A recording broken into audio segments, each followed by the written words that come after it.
Film की शुरुआत Istanbul की खूबसूरत ट्रेन यात्रा से होती है। ट्रेन के एक डिब्बे के अंदर हमें एक व्यक्ति मिलता है जो लंबी दाढ़ी और टोपी के साथ एक स्थानीय मुस्लिम जैसा दिखता है। वो किसी किताब में डूबा हुआ लगता है, लेकिन उसका ध्यान 3 लोगों के परिवार पर केंद्रित है, एक पिता, एक माँ और उनकी छोटी बेटी। मुस्लिम दिखने वाला ये शख्स असल में भेष बदलकर रॉबर्ट मैकल है। वह पिताजी को ध्यान से देख रहा है। जब पिताजी डाइनिंग कार में जाने के लिए उठते हैं, मैकल उनका पीछा करता है और बातचीत शुरू करता है। जब मैकल से पूछा गया कि वह तुर्की में क्यों है, तो उसने पिता को बताया कि वह एक ऐसे तुर्की व्यक्ति की तलाश कर रहा है जिसने एक अमेरिकी महिला से शादी की, उससे एक बेटी पैदा की और बेटी को वापस तुर्की ले जाने से पहले उनके साथ दुर्व्यवहार किया। मैकल पिता के बारे में बात कर रहा है। पिता चुपचाप डाइनिंग कार छोड़ देते हैं और अपने दोस्तों को रॉबर्ट से निपटने के लिए संकेत देते हैं। उनसे अनभिज्ञ होकर उनका सामना एक कुशल निगरानीकर्ता से होता है। रॉबर्ट आसानी से हमलावरों को अक्षम कर देता है, जिससे वे असहाय हो जाते हैं। उन्हें वश में करने के बाद वो शांति से तुर्की व्यक्ति का सामना करता है और उसे एक विकल्प देता है, सामान्य दर्द या कुछ और बुरा। दृश्य तीव्र ट्रेन से शहर की व्यस्त सड़कों पर स्थानांतरित हो जाता है। अब हम रॉबर्ट को एक चिकनी काली कार में लिफ्ट ड्राइवर के रूप में काम करते हुए देखते हैं। वो सैम को लेने के लिए रुकता है, एक वृद्ध व्यक्ति जिसे अपनी लंबे समय से खोई हुई बहन को खोजने में मदद की जरूरत है। एक ड्राइवर के रूप में रॉबर्ट अपने यात्रियों से बात करते हैं, कुछ का अवलोकन करते हैं जबकि कुछ यात्रियों से बातचीत करते हैं। उनका जीवन सामान्य लगता है, लेकिन यह उससे कोसों दूर है। इस बीच ट्रेन में बचाई गई युवा लड़की रॉबर्ट की माँ ग्रेस अपने वकील के कार्यालय जाती है। वहाँ वह अपनी बेटी को सुरक्षित देखकर बहुत खुश हुई। माँ और बेटी गले लग गईं, राहत महसूस की और उनकी आंखों में आंसू आ गए। रॉबर्ट के हस्तक्षेप से ये सब संभव हो सका और वे अविश्वसनीय रूप से आभारी हैं। फिर भी रॉबर्ट विनम्र और चुपचाप चौकस रहता है, हमेशा अगले यात्री के लिए तैयार रहता है और अगला मिशन जीवन उसकी राह में आता है। दृश्य अचानक ब्रसेल्स के एक घर में बदल जाता है। कैल्बर्ट नाम का एक व्यक्ति घर में एक सामान्य शाम की उम्मीद करते हुए अपना कोट उतारकर प्रवेश करता है। हालांकि भोजन कक्ष में उसे जो मिला वो सामान्य से बहुत दूर है। उसकी पत्नी घायल और खून से सने चेहरे के साथ खाने की मेज पर बैठी रो रही है। इससे पहले कि कैल्बर्ट स्थिति को समझ पाता, एक बेरहम आदमी उसकी आंखों के सामने अपनी पत्नी को गोली मार देता है। इसके बाद वे लोग कैल्बर्ट को अपने पास बंदूक रखने के लिए मजबूर करते हैं। कुछ देर बाद कमरे में गोली की आवाज गूंजती है। कहानी जल्दी ही रॉबर्ट पर वापस आ जाती है, जो बिना किसी चिंता के लिफ्ट ड्राइवर के रूप में अपनी नौकरी जारी रखता है। वह अपने अगले यात्री को लेने के लिए आता है, एक आदमी जो एक स्पष्ट रूप से परेशान महिला को कैब में ले जाने में मदद करता है। ऐसा लगता है कि उसे बहुत दर्द हो रहा है, लेकिन रॉबर्ट चुप रहता है। बाद में रॉबर्ट उस आदमी के अपार्टमेंट में पहुंचता है और उसे सूचित करता है कि वो महिला को अस्पताल ले गया, जहां उन्हें कई चोटें मिली। वो उस आदमी को सही काम करने और उसकी देखभाल करने की सलाह देता है।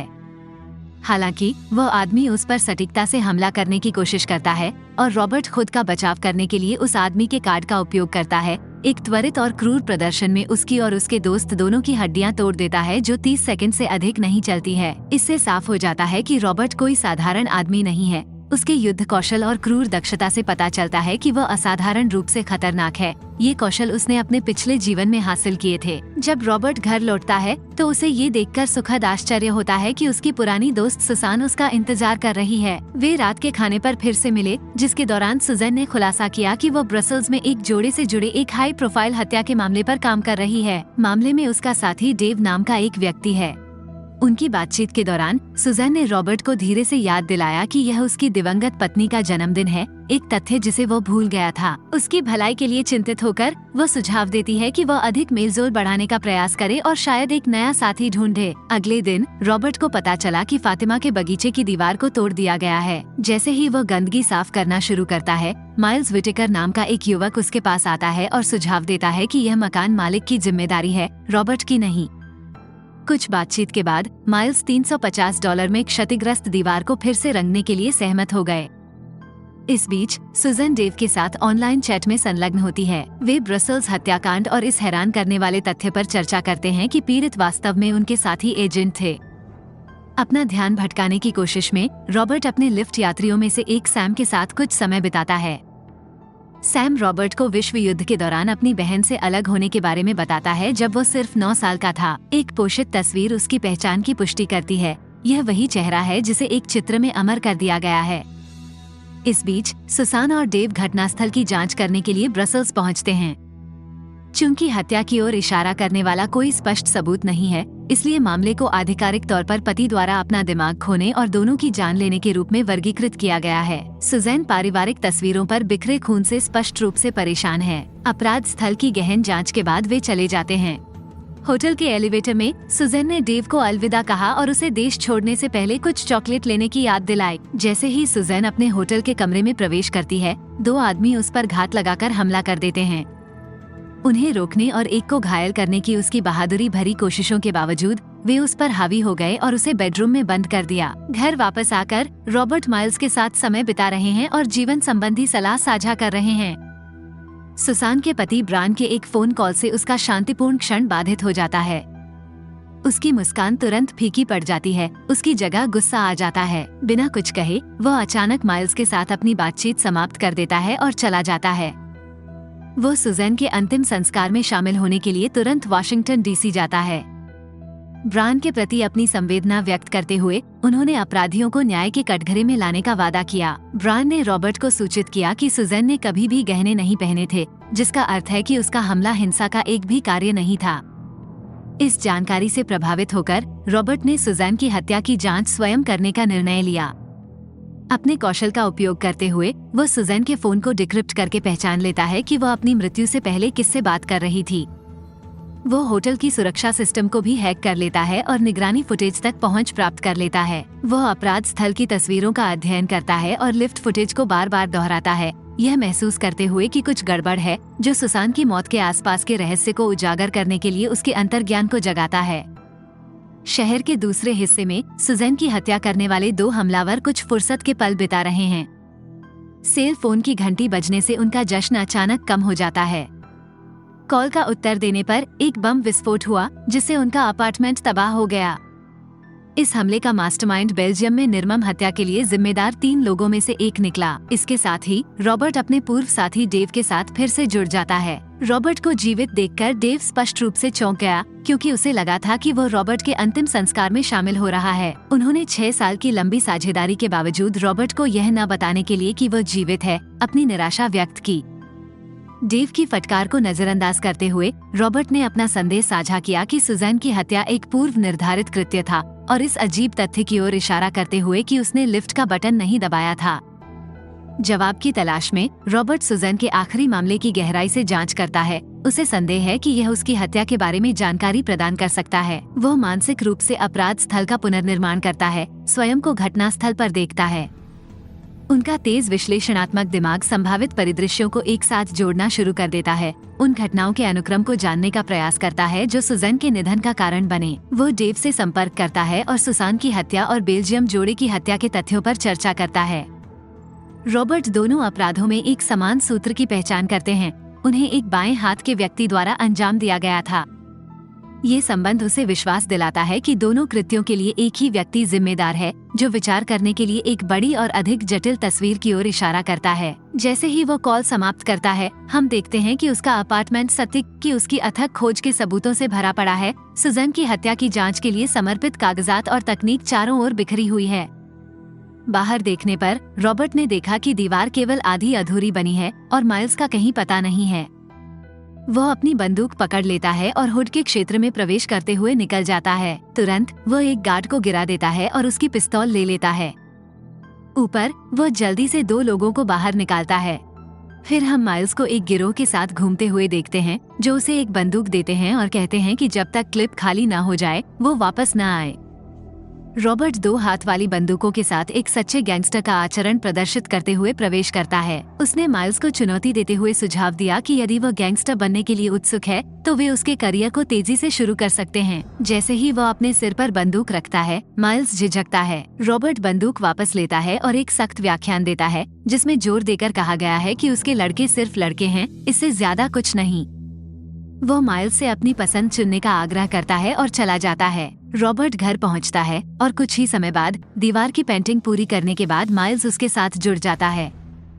वे बातचीत करते हैं और माइल्स एक शर्त के साथ रॉबर्ट की दीवार को फिर से रंगने की पेशकश करता है। उसे वो किताब पढ़नी होगी जो रॉबर्ट उसे देता है। रॉबर्ट फिर लिफ्ट ड्राइवर के रूप में अपनी नौकरी फिर से शुरू करता है और विदेश में अपनी बेटी से मिलने के लिए हवाई अड्डे की ओर जाने वाले एक यात्री को उठाता है। यात्रा में एक अंधकार में मोड़ आ जाता है क्योंकि यात्री रॉबर्ट पर चाकू से हमला करने का प्रयास करता है, लेकिन रॉबर्ट अपना बचाव करता है, यात्री को निहत्था कर देता है और कोई भी सबूत मिटाने के लिए उसे खत्म कर देता है। वो यात्री का फोन निकाल लेता है और उसकी कार के अवशेषों के साथ उसमें आग लगा देता है। अगली सुबह रॉबर्ट डेव के घर जाता है। अंदर उसका परिचय डेव की पत्नी और उनकी 2 युवा लड़कियों से कराया गया। जैसे ही परिवार अपना दिन शुरू करने के लिए निकलता है, रॉबर्ट डेव के साथ अपने पिछले दिन की परेशान करने वाली घटनाओं को साझा करने के अवसर का लाभ उठाता है। वो हत्यारे का मोबाइल फोन मेज पर रखता है और एक विशिष्ट नंबर डायल करता है। उन्हें आश्चर्य हुआ जब डेव की सेल बजने लगी, जिससे पता चला कि वह हत्याओं के पीछे का संचालक है। डेव ने अपने अपराधों को कबूल करते हुए उन्हें एक धोखेबाज सरकारी भाड़े के सैनिक के कृत्य के रूप में उचित ठहराया। उनका दावा है कि बेल्जियम की हत्याओं में उनकी संलिप्तता को उजागर करने से रोकने के लिए सुजैन की हत्या आवश्यक थी। डेव ने रॉबर्ट को रेस्निक, अरी और कोवाच से मिलवाया, जो उसके आदेश के तहत हत्याओं के लिए जिम्मेदार थे। विडंबना यह है कि ये वही व्यक्ति हैं जिन्हें रॉबर्ट ने एक बार सीआईए में प्रशिक्षित किया था। रॉबर्ट ने उन्हें सूचित किया कि उनकी गलती सुसान को मारना थी और उनमें से प्रत्येक को इसके लिए भुगतान करना होगा। उसने उसके साथ जो किया उसका बदला लेने का वादा करता है। रॉबर्ट डेव की पत्नी से कहता है कि वह उसे स्टेशन तक ले जा सकती है। जब वो डेव की बेटी को पकड़ता है तो बंदूक के हाथ का चंचल इशारा अपनाते हुए डेव को अपने गुस्से में जलने के लिए छोड़ देता है। डेव और उसके 3 साथी उसे खत्म करने के लिए ब्रान के घर जाते हैं, लेकिन रॉबर्ट पहले ही ब्रान को एक सुरक्षित घर में ले जा चुका है। निराश होकर वे रॉबर्ट के घर लौट आए। पेंटिंग में व्यस्त माइल्स को खतरे का आभास होता है और वो रॉबर्ट को सचेत करता है। माइल्स एक गुप्त डिब्बे में छिप जाता है जबकि रॉबर्ट निगरानी कैमरों का उपयोग करता है। डेव को 2 तरफा दर्पण पर संदेह हो जाता है, लेकिन रॉबर्ट के साथ उसका फोन कॉल उसे गुमराह करता है। राहत महसूस करके माइल्स अपना छिपने का स्थान छोड़ देता है, लेकिन जल्द ही डेव के लोगों द्वारा बंदूक की नोक पर उसे घेर लिया जाता है। कहानी रॉबर्ट के एक छोटे शहर में जाने की ओर ले जाती है जहां वो कभी अपनी पत्नी के साथ रहता था। आसन्न तूफान और तूफान के कारण इस शहर को खाली कराया जा रहा है। खतरे के बावजूद डेव और उसके सहयोगी पहुंचते हैं और शहर में जबरदस्ती प्रवेश करते हैं। इस प्रक्रिया में एक अधिकारी को हटा देते हैं। वे रॉबर्ट के पूर्व घर में घुसपैठ करते हैं, उसके किसी भी निशान के लिए संपत्ति के हर इंच की जांच करते हैं, लेकिन कोई पता नहीं चलता है। डेव और उसके साथी असफल रूप से क्षेत्र की खोज करते हैं। डेव उनके प्रयासों की निगरानी के लिए एक टावर पर एक उच्च सुविधाजनक स्थान लेता है। उनसे अनभिज्ञ रॉबर्ट का अनुभव और चालाकी उनके कौशल से आगे निकल जाती है। उसने जाल बिछाया है जिसमें वे फंस जाते हैं। कोवाच एक दुकान में प्रवेश करता है, ये सोचकर कि उसे रॉबर्ट मिल गया है, लेकिन एक हापुन द्वारा उसे मार दिया जाता है। अरी रॉबर्ट का पीछा करने का प्रयास करता है और उसका सामना करता है, जो तेजी से उसे घातक वार से मार डालता है। अंत में रेस्निक, जो रॉबर्ट का दूसरे स्टोर में पीछा करता है, को टावर के ऊपर उसके सुविधाजनक स्थान से एक विस्फोटक जाल द्वारा समाप्त कर दिया जाता है। डेव एक स्नाइपर राइफल के माध्यम से झांकते हुए एक कॉल पर रॉबर्ट से जुड़ने में सफल होता है। उसने खुलासा किया कि उसने माइल्स को बंदी बना लिया है, एक कार की डिक्की में बंद कर दिया है और अगर रॉबर्ट ने आत्मसमर्पण करने से इनकार कर दिया तो उसे मार डालने की धमकी देता है। डेव की चेतावनी के बावजूद रॉबर्ट पकड़ से बाहर है। जैसे ही डेव ने माइल्स को पकड़ने वाली कार को निशाना बनाया, रॉबर्ट ने कार के टायर पर गोली मारकर जवाबी हमला किया, जिससे डेव का शॉट चूक गया। रॉबर्ट की उन्मत्त खोज में डेव चकमा खा जाता है और पाता है कि वह पहले से ही टावर के ऊपर है, जिससे आमना सामना शुरू हो गया है। डेव रॉबर्ट को चाकू मारने के लिए आगे बढ़ता है, लेकिन रॉबर्ट की गति उससे अधिक हो जाती है, जिससे वो चूक जाता है। आसन्न तूफान की हिंसक पृष्ठभूमि के बीच रॉबर्ट ने जवाबी कार्रवाई करते हुए डेव की आंख फोड़ दी, उसे सूली पर चढ़ाने के लिए अपना चाकू पकड़ लिया और अंत में उसे पीछे से काटकर मार डाला। रॉबर्ट ने डेव को टावर से नीचे फेंककर अपनी बात समाप्त की, जहां नीचे की दांतेदार चट्टानों से उसका अंत हुआ, जो बाद में हिंसक समुद्री लहरों में बह गया। रॉबर्ट तेजी से माइल्स का पता लगाने के लिए आगे बढ़ता है और देखता है कि वो युवक पैर में गोली लगने के कारण दर्द से कांप रहा है। रॉबर्ट घायल माइल्स को प्राथमिक उपचार के लिए अपने पुराने घर ले जाता है। माइल्स की देखभाल के बीच रॉबर्ट खुद को अपनी मृत पत्नी विवियन की एक फ्रेम की हुई तस्वीर को देखता हुआ पाता है। जैसे जैसे फिल्म अपने समापन के करीब पहुंचती है, हम आज स्कूल के रास्ते में बस में माइल्स को देखते हैं। रॉबर्ट की पड़ोसी फातिमा को दीवार पर वह भित्ति चित्र दिखाई देता है जो उसकी मातृभूमि के दृश्य को अजीब तरह से प्रतिबिंबित करता है। विपरीत दीवार पर एक शिलालेख में लिखा है, मैं तुम्हें अपना सर्वश्रेष्ठ छोड़ता हूँ। कहानी सैम को उसकी बहन मैग्डा के साथ फिर से जुड़ने का खुलासा करती है। रॉबर्ट ने उन्हें वापस एक साथ लाने के लिए कुछ तारों का लाभ उठाते हुए हस्तक्षेप किया था। अंतिम दृश्य में हम रॉबर्ट को उसके पुराने घर में देखते हैं, जो चिंतनशील खड़ा है और शांत समुद्र की ओर देख रहा है, जो उथल पुथल भरी यात्रा के अंत का प्रतीक है।